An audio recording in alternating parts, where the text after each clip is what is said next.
अध्यक्ष महोदय, मैं विद्वान मंत्री जी हैं, मैं ज़्यादा भूमिका नहीं बांधना चाहता, सीधे सीधे 8-10 प्रश्न करूंगा छोटे छोटे। मंत्री जी, अगला प्रश्न है। हाँ अगला प्रश्न क्रमांक 2।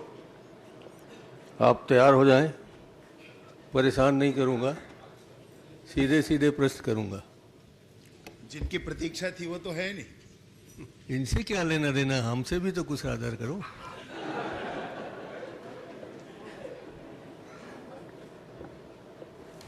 माननीय अध्यक्ष महोदय, मैं माननीय मंत्री जी से ये जानना चाहता हूं कि प्रधानमंत्री आवास योजना ग्रामीण में जो मार्गदर्शिका इनको मिली है, उस हिसाब से पीएम आवास पूर्ण कब माना जाता है, ये मैं जानना चाहता हूं कि जिनको 1,20,000 भुगतान हो जाता है उसके बाद, या मनरेगा के 90 दिन की मजदूरी जोड़कर जो 23,490 जोड़ते हैं, या स्वच्छ भारत मिशन के शौचालय निर्माण जिसके लिए आप 12,000 देते हैं, इस तरह कुल 1,55,490 रुपये बनता है, तो इसका भुगतान कर देते हैं, उसके बाद आवास पूर्ण माना जाता है कि बिना मनरेगा और बिना शौचालय बनाए ही मान लिया जाता है? नहीं, आवास की पूर्णता 3 किस्तों में राशि जाती है माननीय अध्यक्ष महोदय, और निसंदेह आवास तो तभी पूर्ण होता है जब ये सारी चीज़ें बन जाएं, परंतु 3 किस्त के बाद हम ये मानते हैं कि आवास अब अंतिम चरण पर है। व्यक्ति को स्वयं काम करना है माननीय अध्यक्ष महोदय, कोई संस्था इसमें जाकर बनाती नहीं, और इसलिए पूर्णता के लिए एक बार और अंतिम परीक्षण होता है। लेकिन 3 किस्त बनने के बाद जो लेंटल लेवल का के बाद किस्त जाता है, जो नरेगा का इनको 90 दिनों का भुगतान भी हो जाता है, और जो इनका स्वच्छ भारत मिशन के अंतर्गत इनको शौचालय दिया वो भी दिया जा चुका होता है, तो इसको पूर्ण माना जाता है। अच्छा, दूसरा एक मुख्य शर्त ये है कि आपको अल्पसंख्यक वर्ग के लिए 15% और दिव्यांगों के लिए 5% सुरक्षित रखना है। क्या आप मुझे बताएंगे कि जितने भी प्रधानमंत्री आवास निर्माण हो रहे हैं उसमें इन वर्गों के लिए सुरक्षित रखा गया है? माननीय अध्यक्ष महोदय, मैं माननीय नेता प्रतिपक्ष जी वरिष्ठ सदस्य हैं, जरूर ये बताना चाहता हूँ, ये किसको कितना देना है ये पुरानी सरकार की बात थी, अपने ही लोगों की बात जो सरकार नहीं मानी थी। वर्तमान में विष्णुदेव जी की सरकार है, उन्होंने जो पूरा दे दिया है माननीय, कोई भी शेष नहीं है, कोई भी शेष नहीं है। जितना 2011 की सर्वे सूची था वो पूरा दिया जा चुका है, 2000 आवास प्लस की सर्वे सूची वो पूरा दिया जा चुका है। तो अब यह प्रश्न कहाँ उठता है कि किसको दिया जाए और किसको न दिया जाए? माननीय अध्यक्ष महोदय, ये जिस तरह से पुलिस विभाग वाले किसी की बात सुनते ही नहीं, कभी कभी शायद उसी तरह मंत्री व्यवहार कर रहे हैं। मैं बोल रहा हूं कि अल्पसंख्यक वर्ग के लिए 15% और दिव्यांगजनों के लिए 5%, ये आपके आवास योजना में लिखा हुआ, ये हमारे सरकार का निर्देश नहीं है, ये आपके सरकार का निर्देश है। वो आपने दिया है, पूर्ण हुआ है नहीं हुआ है, इतना पूछना चाहता हूँ। मैं पुनः अपनी बात रिपीट करता हूं माननीय अध्यक्ष महोदय, ये किसी को एक बार कुछ आवंटन दिया जाए, 100 आवास देने हैं माननीय अध्यक्ष महोदय, तो 15 अल्पसंख्यक को, 5 दिव्यांग को, ऐसे दिया जाएगा माननीय अध्यक्ष महोदय। अगर सूची में से 100 देना है तो पूरी सूची ही दे रहे हैं, फिर क्या विषय हो जाता है? आप छुपा रहे, मैं जान रहा हूं, मैं इसकी शिकायत ऊपर तक कर सकता हूं, देखता हूं करूंगा कि नहीं। दूसरी बात, आपके मुख्यमंत्री जी ने ये घोषणा की थी कि जिन जिन जिलों में प्रधानमंत्री आवास पर पैसे लिए गए हैं उन जिलों के कलेक्टर को निलंबित किया जाएगा। मेरे पास शिकायत है तखतपुर से, आप भी जानते हैं सुशासन त्यौहार में 2,965 शिकायतें प्राप्त हुई हैं, इसमें से कितने पैसे के लेन देन की शिकायत है और कहाँ की है, बताएंगे? माननीय अध्यक्ष महोदय, माननीय मुख्यमंत्री जी विष्णुदेव साय जी, उनकी सरकार में सुशासन है और सुदर्शन भी है। बड़े बड़ों को नहीं छोड़ा गया माननीय अध्यक्ष महोदय, तो किसी और की तो बात ही नहीं। मैं निसंदेह ये कहना चाहता हूं कि कोई विशेष जानकारी माननीय वरिष्ठ सदस्य के पास, माननीय नेता प्रतिपक्ष जी के पास हो तो अवश्य उपलब्ध कराएं। विशेष जानकारी ये है कि आपके और मुख्यमंत्री जी के, हमारे अध्यक्ष जी के ज़िले में कबीरधाम में प्रधानमंत्री आवास योजना से बैगा परिवारों से अवैध वसूली के संबंध में जानकारी है। और आपका जिला और मेरा जिला भी वैसी है। दूरभाष से आवास मित्रों ने आपको फ़ोन किया है कि हाँ पैसे की वसूली की गई है।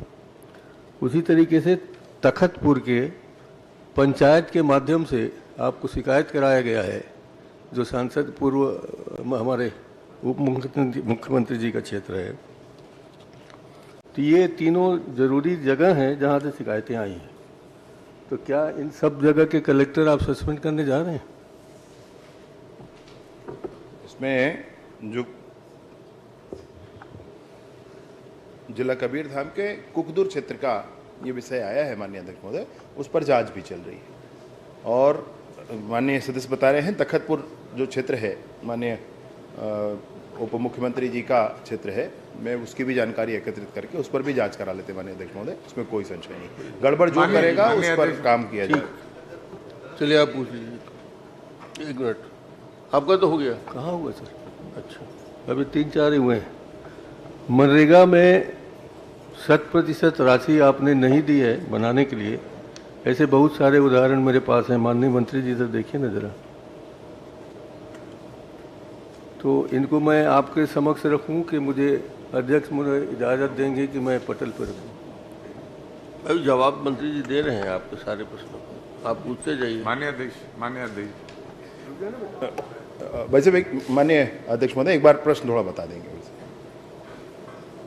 आपने जिन जिन स्थानों में मनरेगा की राशि नहीं दी है उन स्थानों की सूची है, जिसमें सबसे चिंताजनक स्थिति यह है कि उसमें जसपुर जिला जो आपके मुख्यमंत्री का क्षेत्र है, जिला है, वो भी शामिल है।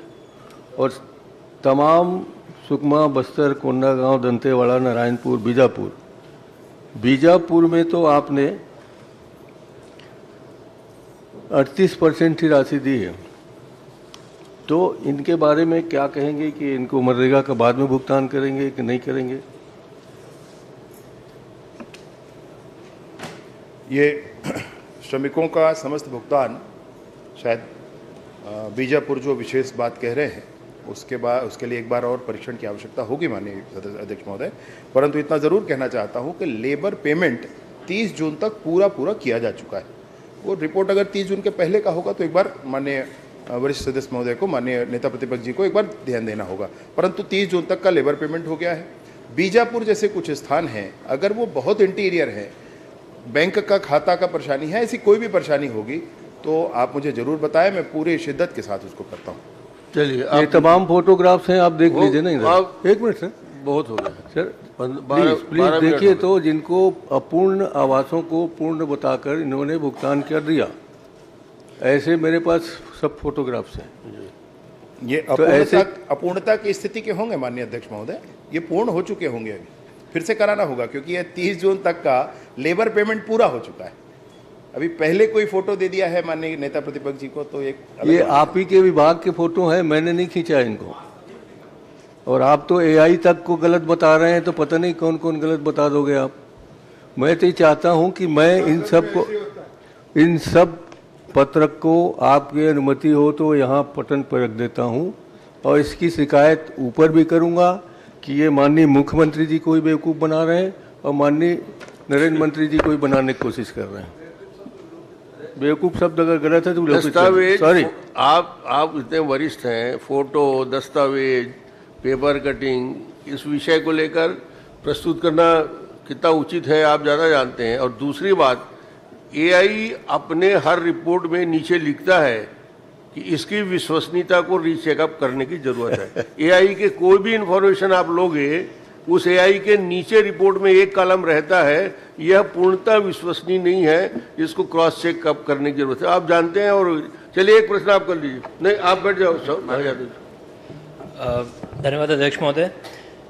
जो ये बात 90 दिन की भुगतान की आई है मंत्री जी, मैं आपको अवगत कराना चाहूँगा कि अकलतरा में ही करीब 12,500 जो आवास स्वीकृत हम लोगों का टारगेट था, जिसमें 10,000 के आसपास स्वीकृत हुए हैं और 4,280 उसमें पूर्ण हो चुके हैं, लेकिन 1,705 के मनरेगा का भुगतान नहीं हुआ है।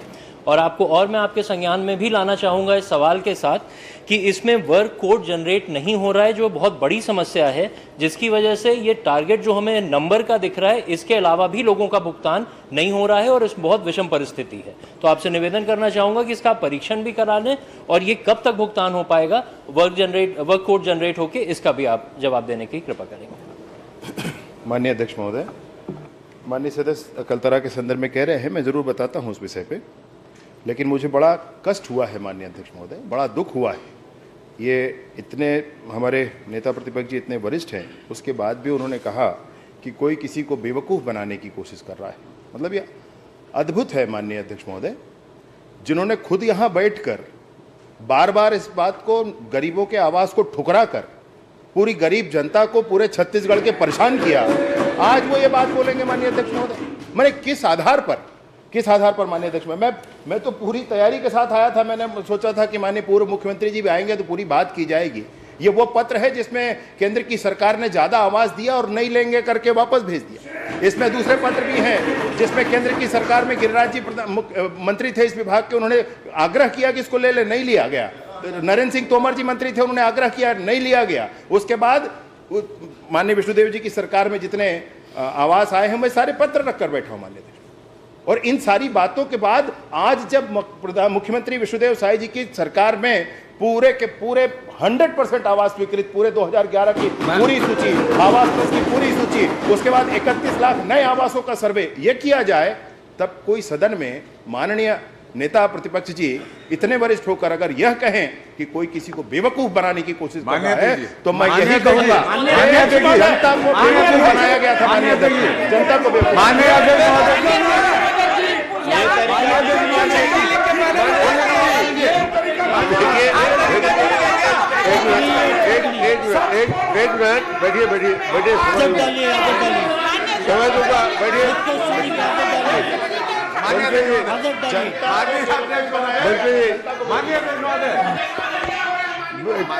पहली बात तो,